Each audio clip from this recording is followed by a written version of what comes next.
मन कुछ भारी हो गया। मन कुछ भारी हो गया? भारी कैसे देवर्षि? लक्ष्मण जी, मैं अपने मुख से नहीं कहना चाहता। जो होती होती है उसका ज्ञात सबको हो जाता है।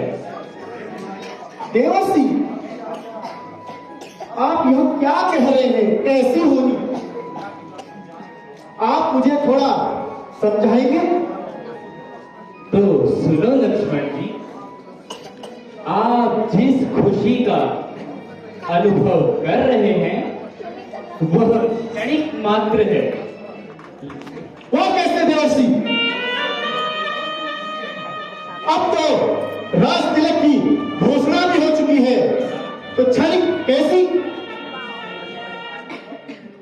किंतु आपके महलों में दूसरे ही प्रकार की मंत्रणा चल रही है।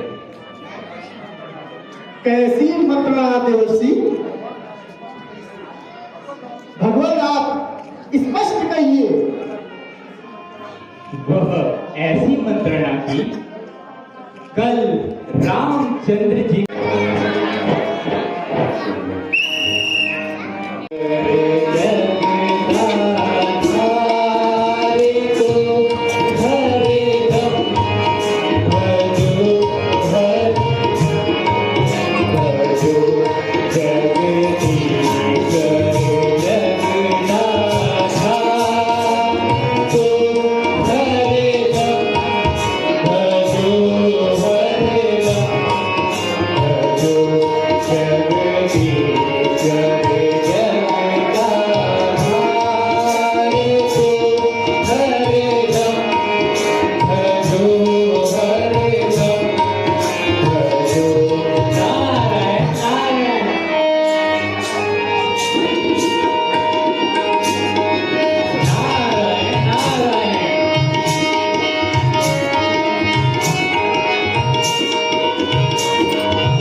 ऋषिराज प्रणाम।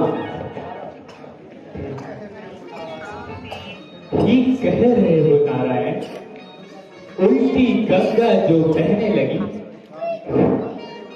यह क्या कह रहे हो ऋषिराज? वही जो उचित है। आप अपने में ही मस्त हैं और हम चाहे आपकी बला से कष्ट ही सहे। हमारे नारायण को काहे की चिंता प्रभु? रावण आदि राक्षसों को मारने हेतु नारायण ने जो मनुष्य अवतार लिया था, किंतु इस भूमि में आकर सब कुछ भुला बैठे हो प्रभु। नारायण नारायण। ठीक कह रहे हैं देवर्षि, किंतु रावण दानवों को मारने का तो अभी समय भी नहीं हुआ है देवर्षि।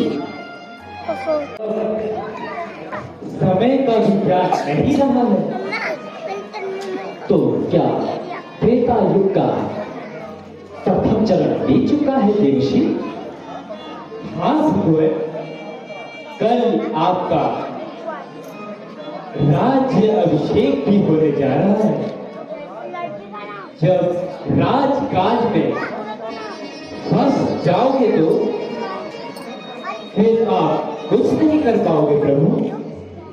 इस हेतु हम ऋषि मुनियों तथा देवताओं पर आए कष्ट दूर नहीं हो पाएंगे।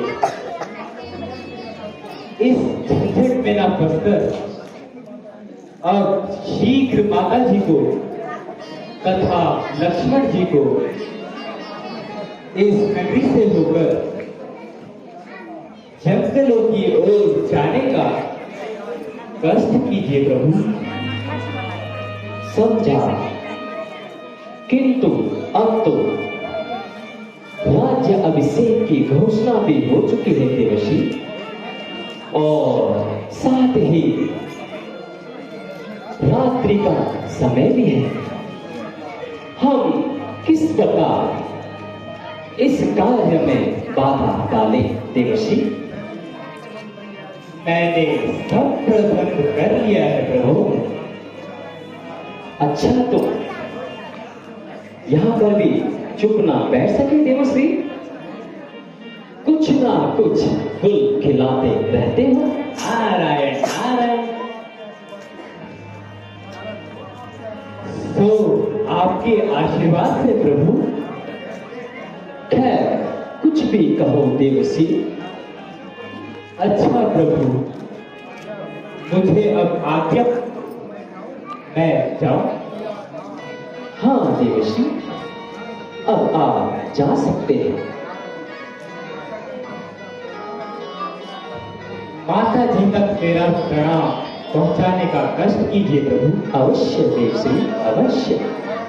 नारायण नारायण नारायण नारायण भगवत नारायण नारायण नारायण।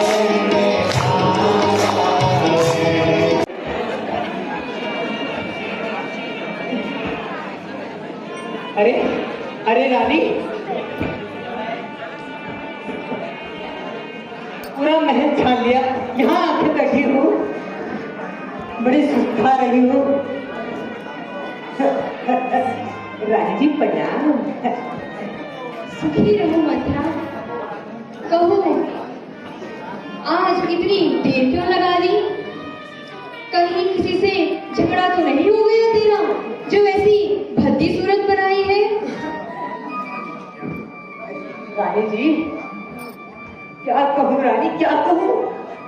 आज तो ऐसी बात सुनने में आई है जिसे सुनकर मेरे पांव तले की जमीन ही खिसक गई रानी। अरे जरा मुझे भी तो बता, वह कौन सी बात है? क्या बताऊं मेरी भोली रानी, आपकी और मेरी तो सामत आई है रानी, सामत। अरे कंपगत, बोल तो सही, जरा जल्दी बता, क्यों मुझे परेशान कर रही है? रानी जी मैं क्या,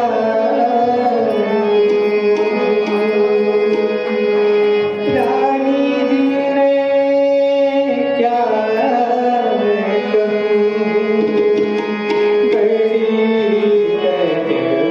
बड़ी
देखा मेरी फूली रानी, यह कैसा गजब है।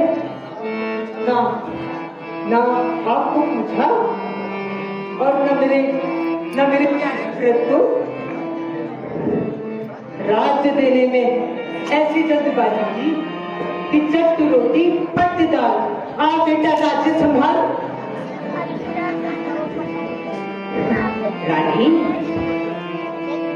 रानी इसी को तुरंत की दुनिया मेरी भोली रानी, एक बेटा तो राज्य संभाले और दूसरा बेटा दर दर की खाद छाने। रानी क्षमा कीजिए रानी, ज़्यादा हो गई।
रानी जी,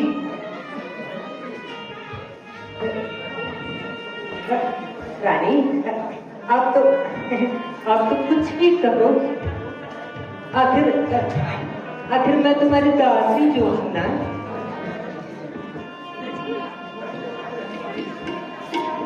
मैं तो तुम्हारी ही इसकी बात कर रही थी मेरी भोली रानी,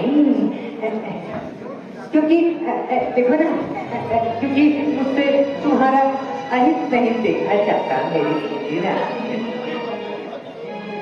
आप हर एक का मन अपने ही जैसा समझती है, इसीलिए तो है भरत से ज्यादा राम को पसंद करती है।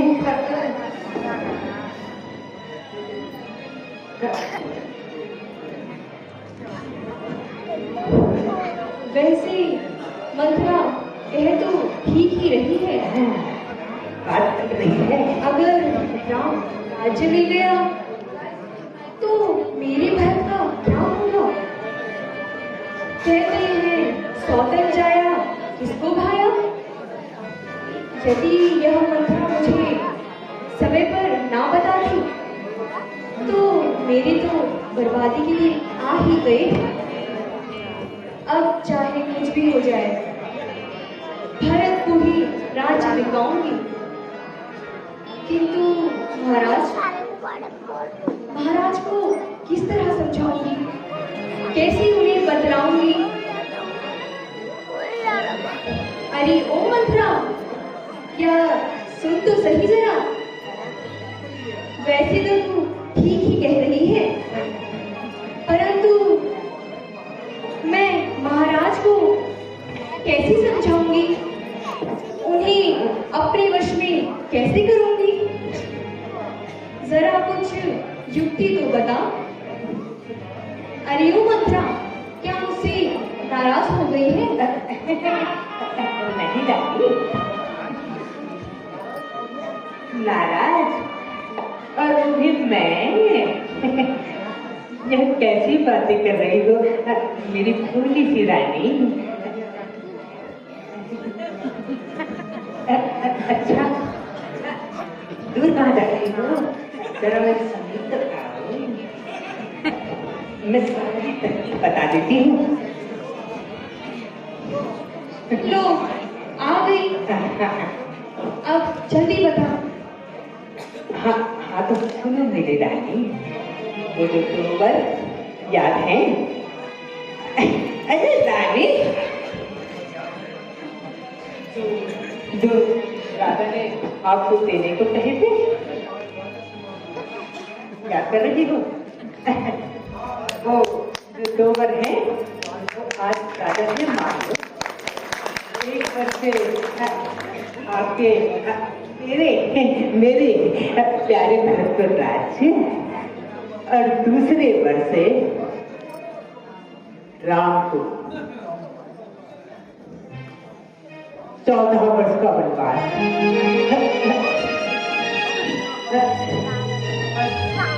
बस यदि इतना कर लूंगी मेरी भोली रानी, बाकी सब मैं संभाल लूंगी।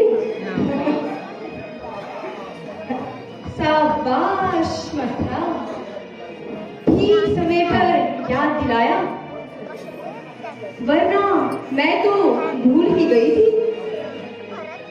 अब तू भी देख कि मैं कैसे अपना स्त्री चरित्र दिखाती हूँ और इन हथेलियों पर सरसों जमाती हूँ।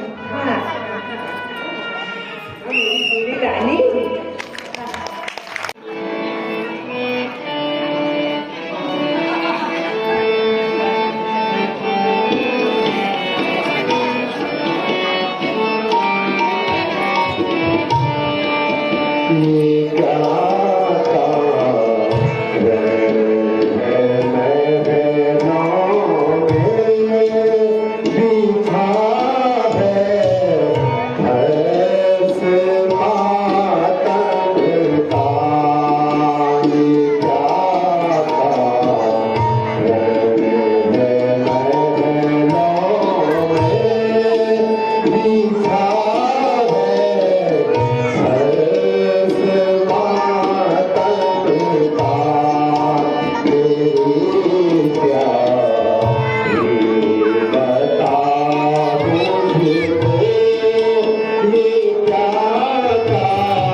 बदला मंत्रा, वरना कहीं भी खैर नहीं है। महाराज, सुबह से इनकी यही तो हालत है। ना जाने कौन सा मलाल लेकर बैठी हुई है। मेरे पर यही बताया कि हाय मेरी किस्मत फूट गई। बस इससे अधिक कुछ नहीं कहा महाराज। अच्छा, तो मंत्रा तुम जा सकती हो। जी महाराज को पता ना।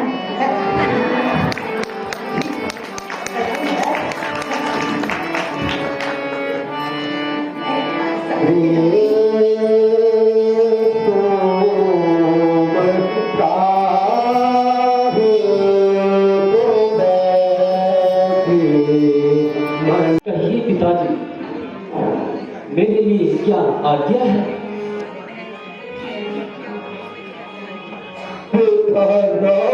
जी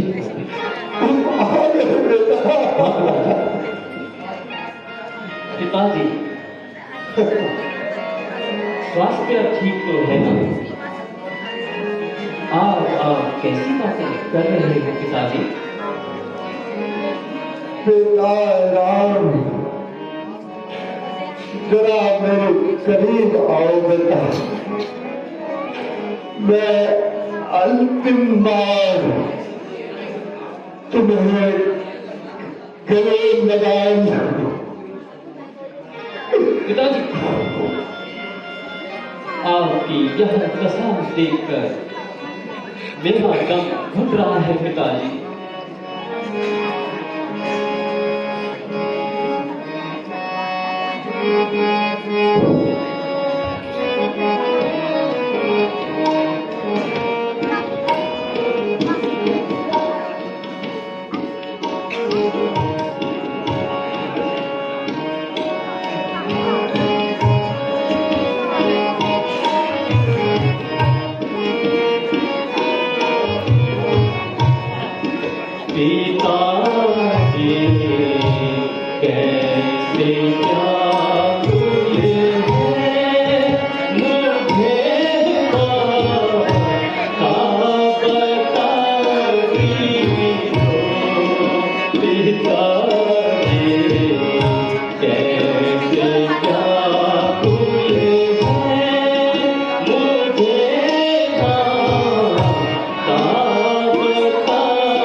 क्यों ही आज मौका समझकर मैंने राजा से अपने 2 वर मांगे, जो कि एक बार मुझे हमारे पिताजी ने दिए थे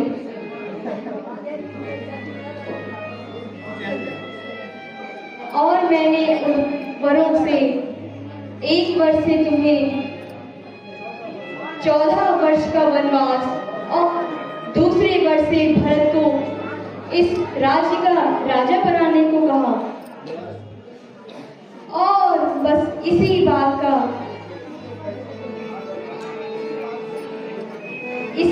का सोच सोच के राजा इतने बेचैन हैं।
इतनी सी बात के लिए पिताजी जाते हैं।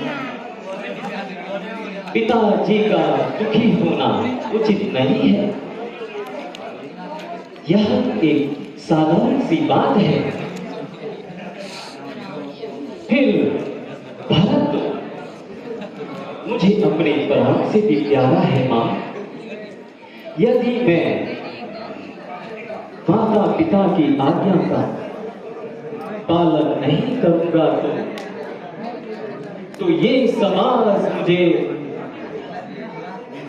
मूर्ख कहेगा। इस हेतु मां मुझे पिताजी की आज्ञा श्रद्धार्य है मां। प्रिय राम, तुम बुद्धिमान हो। इतनी सी बात के लिए राजा ने बड़ा भारी आतंक मचा रखा है। दिन व्यतीत होने में कितना देर लगती है? 10, 4, 14 और इस प्रकार एक दिन कल का ही बीत जाएगा। दिवस जात नहीं लागी 12। माता यह साधारण सी बात है। देर ना करे। यदि कोई इससे भी कठिन काम आ पड़े तो रघुकुल की आग आपके साथ है माँ।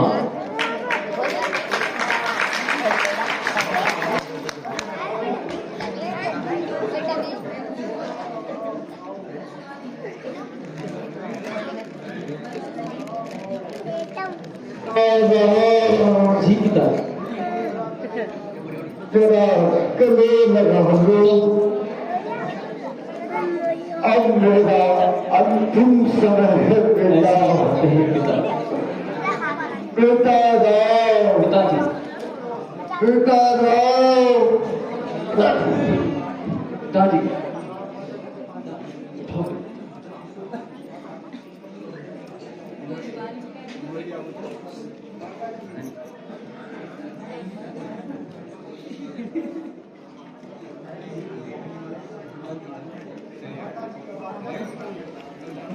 माता जी, अब आज्ञा दीजिए, जाकर वन जाने की तैयारी करता हूं। हाँ हाँ बेटा, विलंब उचित नहीं, क्योंकि महाराज तुम्हें देखकर दुखी हो रहे हैं। माता जी प्रणाम। आयुष्मान हो। पिताजी प्रणाम।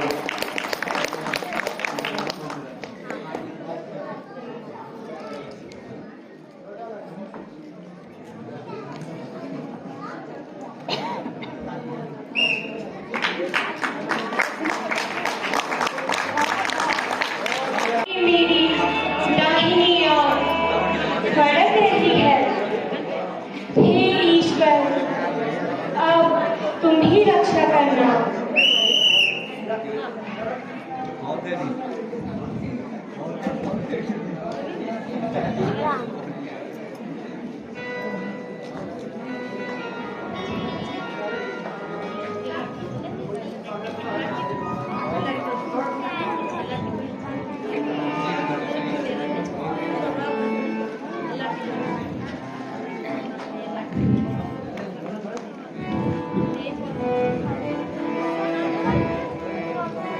प्रणाम स्वामी।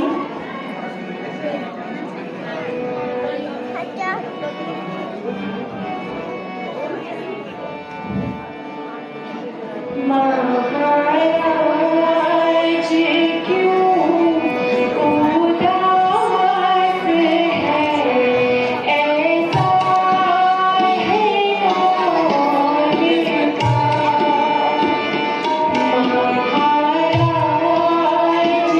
क्यों उदास है, ऐसा है मौन का।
राज आज मुझको दे दिया,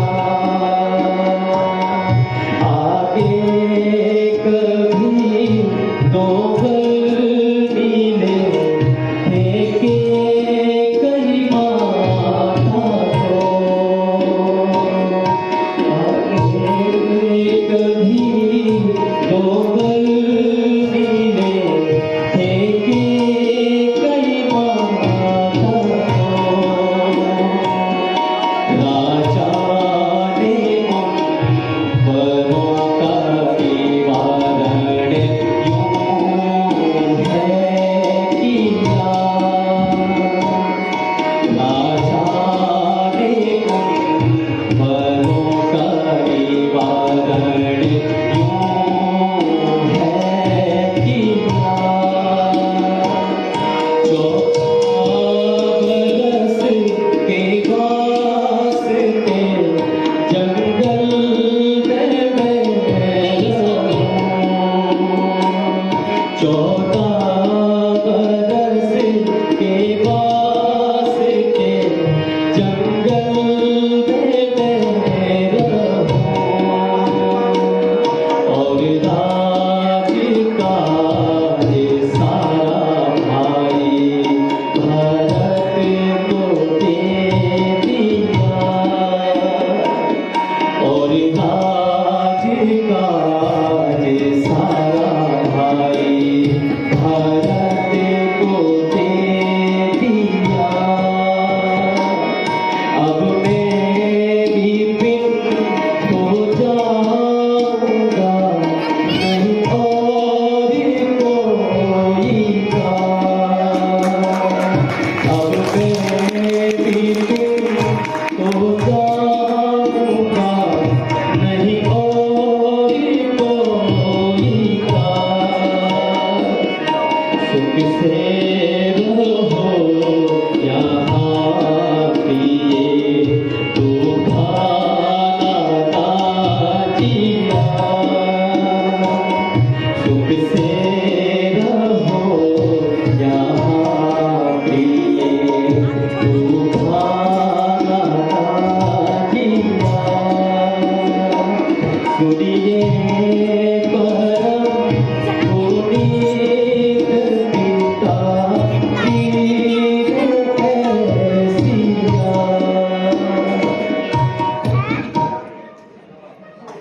प्रिय, अब भाई भरत होगा प्रिय। प्राणनाथ, पिताजी की आज्ञा का पालन करना आप सहस्त्र कीजिए, किंतु इस दासी को भी अपने साथ चलने की आज्ञा दीजिए प्रभु।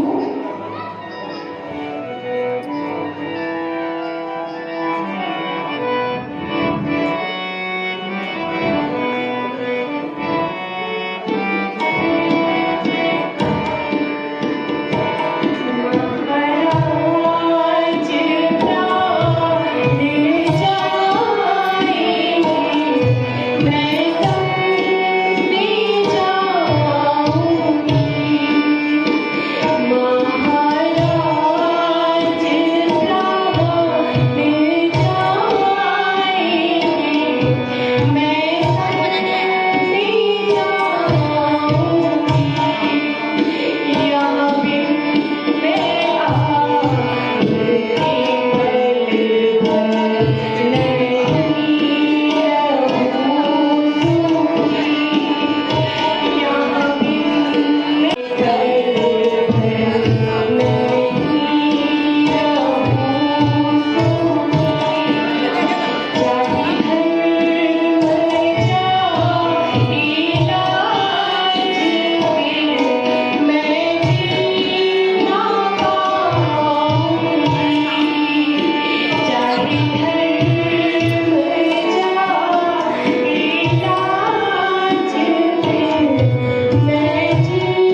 आपकी हर प्रकार की आज्ञा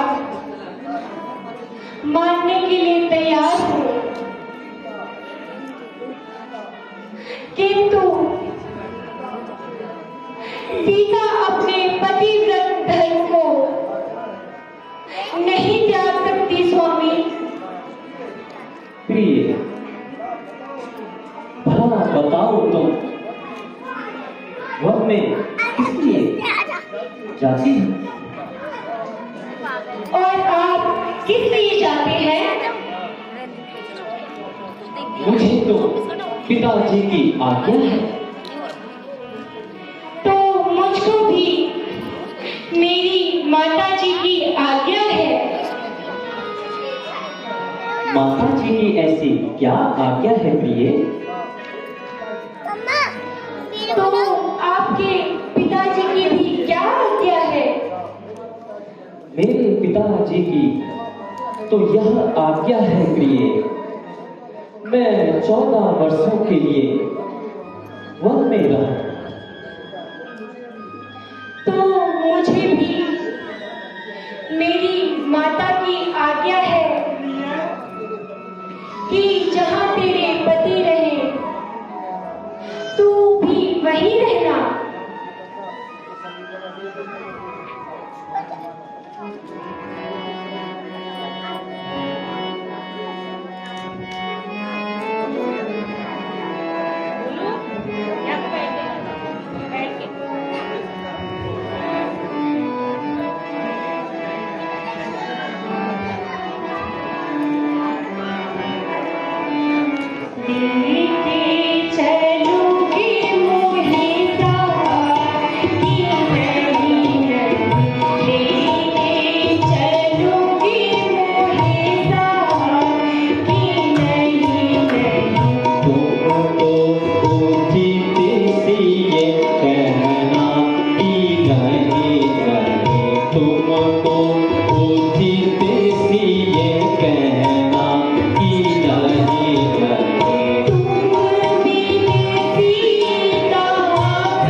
मुझे आपकी आज्ञा शिरोधार्य है,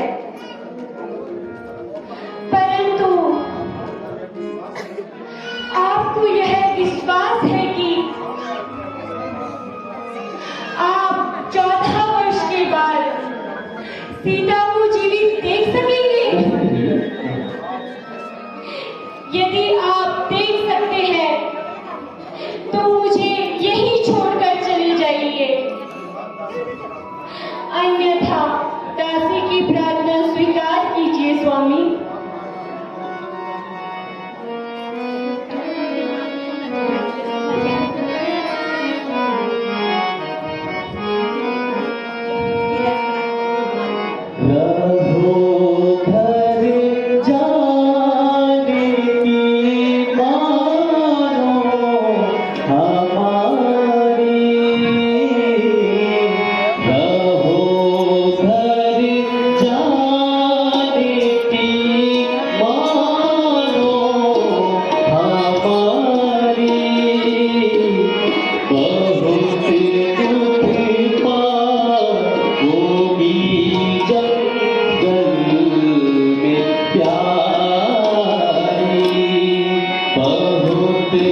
अब मुझे पूर्ण विश्वास है कि तुम अपनी हट नहीं छोड़ोगे।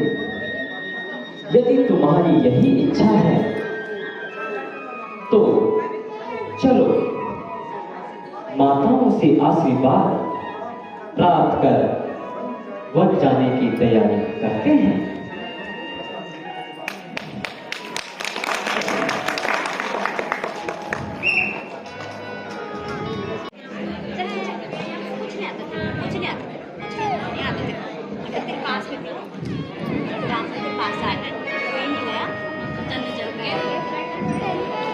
माता जी प्रणाम। आयुष्मान माता जी प्रणाम। आयुष्मान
अब आप भी मुझे जाने की आज्ञा दीजिए।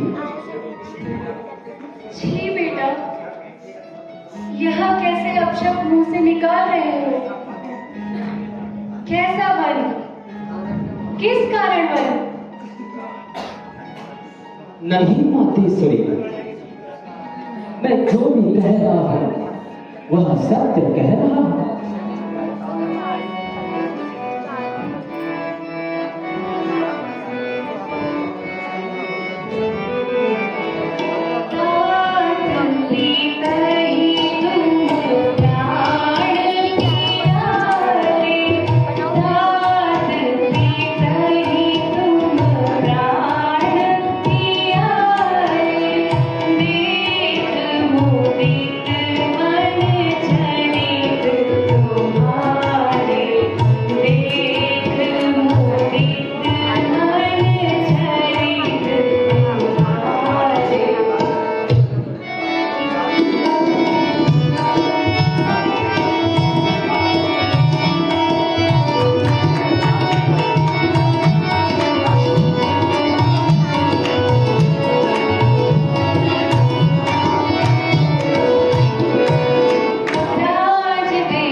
बेटा, तूने कौन सा अपराध किया जो राजा ने तुझे वन जाने का आदेश दिया? मां, कभी केकई माता ने पिताजी से 2 वर मांगे थे। उन्हीं दोनों वर से आज माता ने पिताजी से वे 2 वर मांग लिए हैं। मां, एक वर्ष से मुझे 14 वर्षों का वनवास और दूसरे वर्ष से भाई भरत को अयोध्या का राज। मां, इसमें मेरा क्या कसूर है? मैं वनों में ऋषि मुनियों के दर्शन करूंगा मां, और उनके उपदेशों का जीवन समर्पण करूंगा मां। इसलिए आप अब मुझे आज्ञा दीजिए, और परमात्मा ने चाहा तो शीघ्र आपके दर्शन करूंगा मां। बेटा, यह तो तुम अच्छी प्रकार जानते हो, पिता की अपेक्षा माता का पुत्र पे अधिकार ज्यादा होता है। निसंदेह मां, निसंदेह। तो महाराज की अपेक्षा तुम पर मेरा अधिकार ज्यादा है।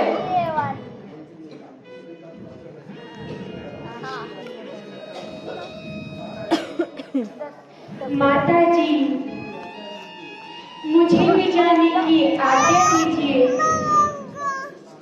मैं भी स्वामी के साथ वन जा रही हूँ माँ, इसलिए मुझे आशीर्वाद देकर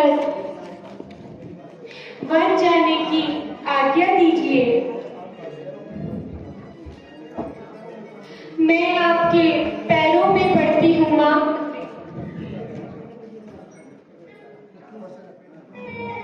बेटा राम, सीता भी तुम्हारे साथ जाने की इच्छा प्रकट करती है। कहो, तुम्हारी क्या इच्छा है? माता जी, मैंने इसे बहुत समझाया, मगर ये एक नहीं मानी।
उठो माँ।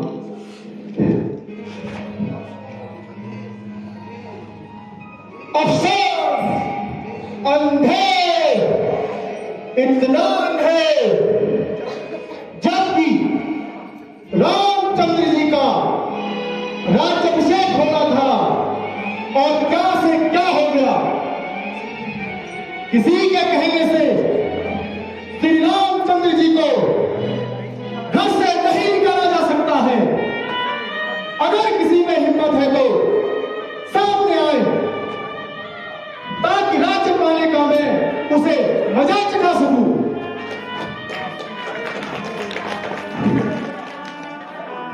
प्यारे लक्ष्मण, इस समय क्रोध करना उचित नहीं है। धन्य है उस परमात्मा को जिसने आज पिताजी की आज्ञा पालन करने का अवसर दिया है। लक्ष्मण,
सौभाग्यवती हो।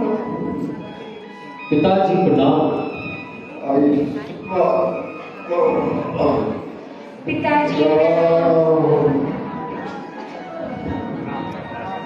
पिताजी, अब मुझे वन जाने की आज्ञा दीजिए।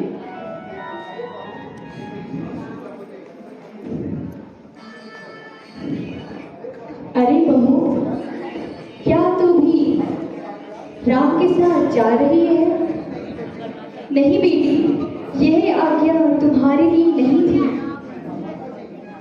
माता जी, मैं तो अपने पति का साथ नहीं छोड़ सकती।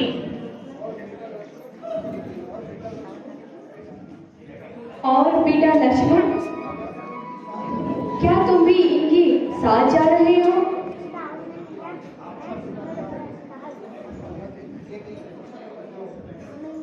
अच्छा बेटा, जाओ। किंतु ये कीमती वस्त्र अब तुम्हें शोभा नहीं देते। इन्हें उतार कर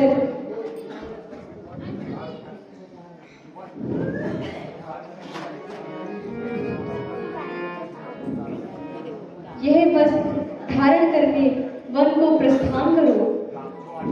जो आज्ञा हो माता जी, मां का कहना भी उचित है। यदि कोई आज्ञा शेष हो तो याद करके सुना दीजिए मां।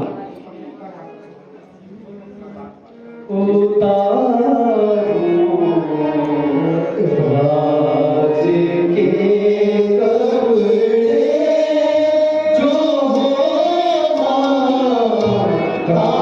तेरे मन में उतारो राज के कपड़े। पिताजी, अब विलंब न कीजिए और हमें वन जाने की आज्ञा दीजिए। बेटा राम, बेटा राम, ईश्वर तुम्हारी रक्षा करे बेटा। पिताजी, राम, पिताजी,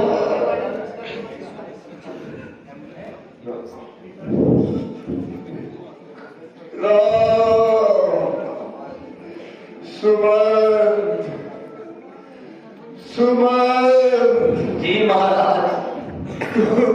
के साथ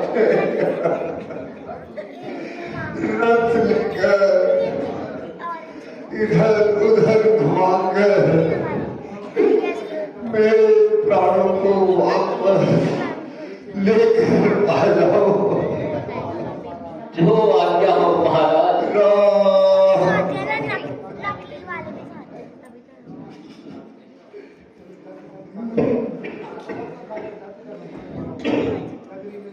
राम,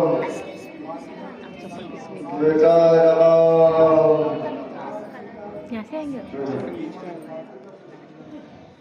बेटा राम,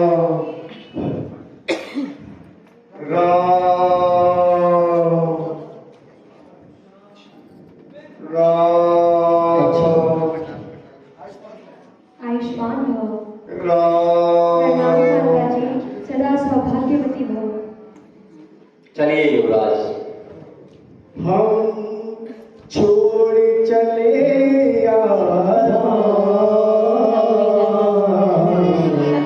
अवधपुर